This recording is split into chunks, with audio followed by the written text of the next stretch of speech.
asalaamaaleykum wa rahmatullah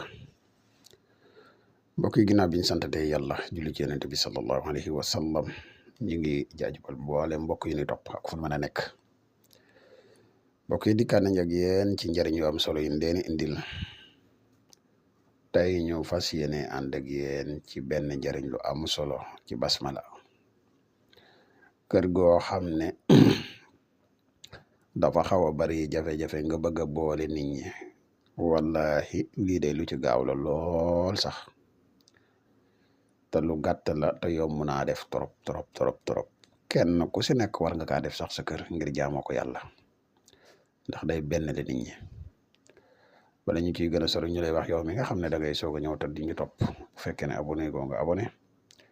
te partage vidéo yi mu gën a yaatu ndax mboolem vidéo yi ni dugal yëpp ay vidéo yi njëriñ la te njëriñ nag moom nu mu gën a yaatoo rek ci la gën a di la wax yow mi nga xam ne da nga bëgg a def lu seet wala nga bëgg a def lu listixaar foo man di nekk ci àdduna bi moo xam nga nekk ci réew mi wala nga nekk bitim réew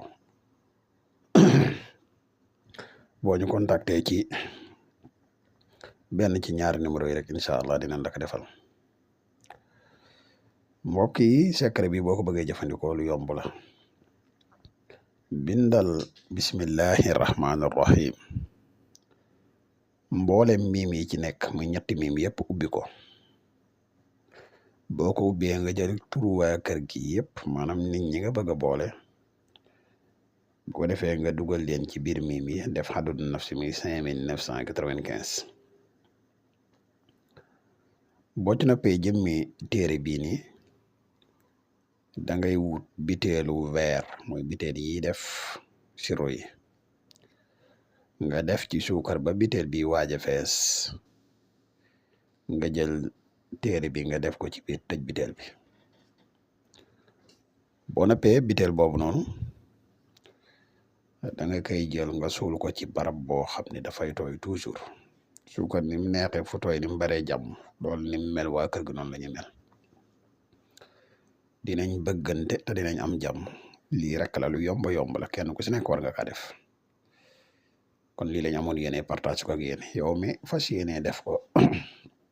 sart bi leen rek la mooy nga julli ci yonent bi sallallahu alayhi wa sallam da nga abonné xam naa kon lii lañ amoon yéene tey partage ko ak yéen ba ëllëg ñu dikkaat ak yéen ci yeneeni njëriñ yu ama am solo wassalaamu aleykum wa rahmatullahi wa barakaatuhu